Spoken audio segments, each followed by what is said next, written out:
Israeli Prime Minister Benjamin Netanyahu is refusing to agree to a ceasefire deal unless Israel can move forward with its military operation in Rafah. Four current and one former U.S. official tell NBC News Netanyahu is demanding Rafah be walled off from the proposal. Negotiations are still underway in Cairo, but yesterday Hamas announced it will not make any more concessions. The terrorist group agreed to a three-part ceasefire, which includes a 42-day pause in fighting, as well as the phased release of hostages in exchange for many Palestinian prisoners. The main sticking point is in the second phase, which calls for a, quote, sustainable calm, a vague term. Hamas sees that as an end to the war. Israel does not. Meanwhile, President Biden says he will halt the shipment of some weapons to Israel, including 2,000-pound bombs, if the IDF invades Rafah. Civilians have been killed in Gaza as a consequence of those bombs and other ways in which they go after population centers. And I made it clear that if they go into Rafah, they haven't gone into Rafah yet. If they go into Rafah, I'm not supplying the weapons that have been used historically to deal with Rafah, to deal with the cities, to deal with that problem. We're going to continue to make sure Israel is secure in terms of Iron Dome and their ability to respond to attacks like came out of the Middle East recently.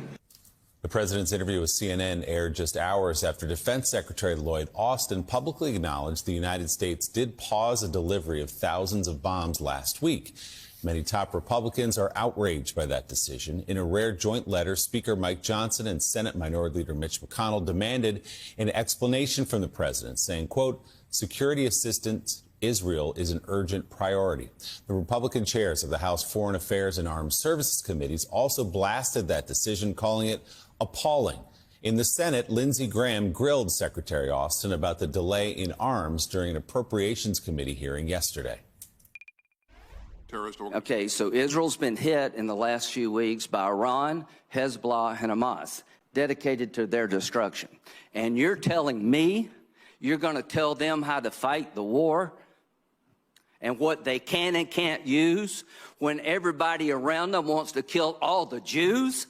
And you're telling me that if we withhold weapons in this fight, the existential fight for the life of the Jewish state, it won't send the wrong signal? Do you still think it was a good idea, General Austin, to get out of Afghanistan? I support the president's decision. Yeah, I think you do. I think it was a disastrous decision. If we stop weapons necessary to destroy the enemies of the state of Israel at a time of great peril, we will pay a price. This is obscene. It is absurd. Give Israel what they need to fight the war they can't afford to lose. This is Hiroshima and Nagasaki on steroids. Oh, my God, what a hypocrite. What a hypocrite. What a hypocrite. Republicans sat on their hands for months refusing to give Israel aid. Republicans sat on their hands for months refusing to give Ukraine aid. Republicans sat on their hands for months refusing to give Taiwan aid it needed to push back the communist Chinese from invading their island for months. And now Lindsey, first of all, try some sunscreen, buddy. Lindsey is talking about Hiroshima and Nagasaki. We saw, what, hey, Lindsey, I don't know if you're on a golf trip when Iran fired thousands of missiles at Israel.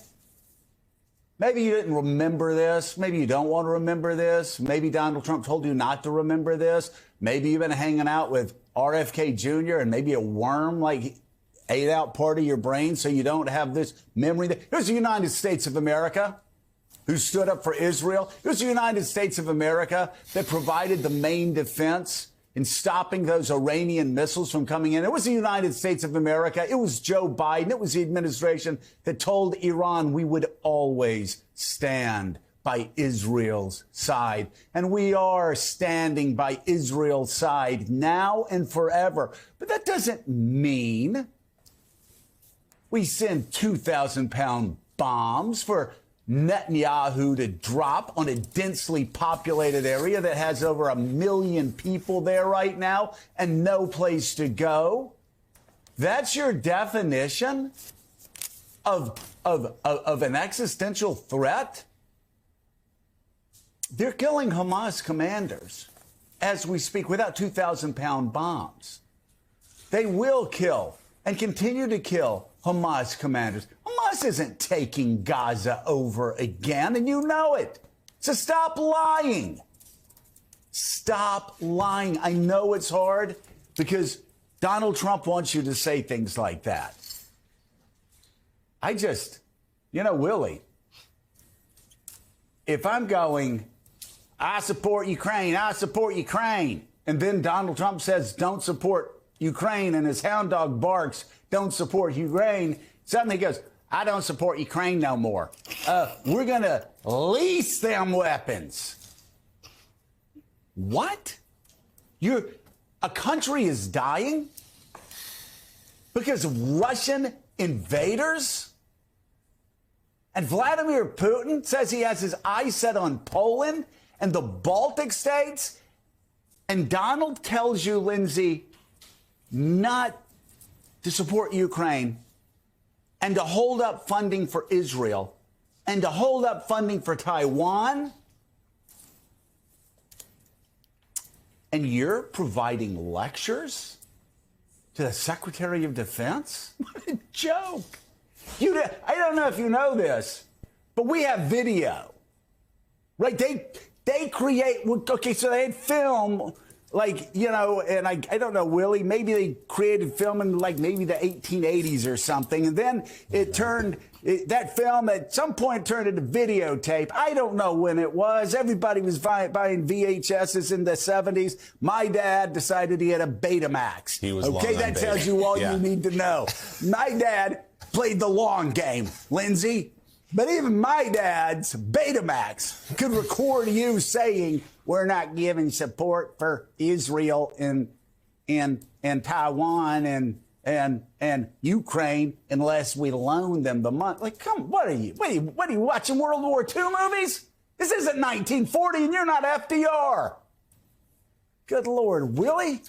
I tell you, this has got my hackles up. I mean, come on, what's he doing? Does he really think we're that stupid? They were the ones holding up support for Israel for months, and now he's doing the Jimmy Swaggart routine, crying, being self-righteous. When we know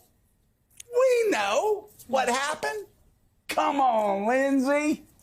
We may have been born at night, Lindsay, but we weren't born last night.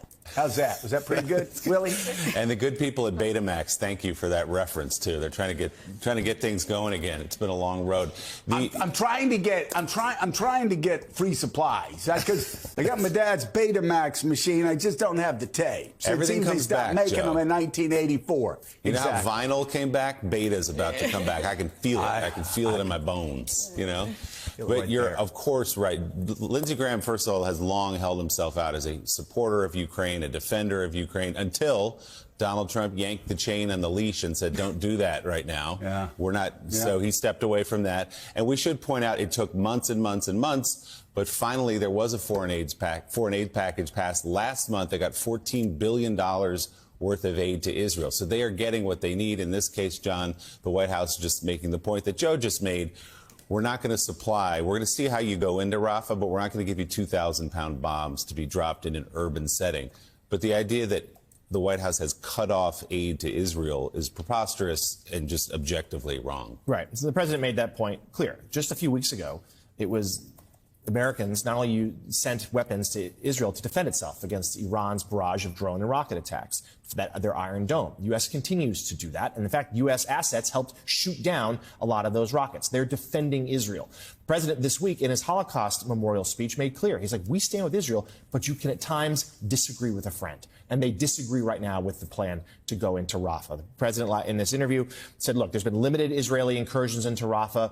We think that's acceptable. They've been targeted at Hamas leaders. What we oppose is an all-out invasion that will lead to devastating civilian casualties and add to the humanitarian crisis.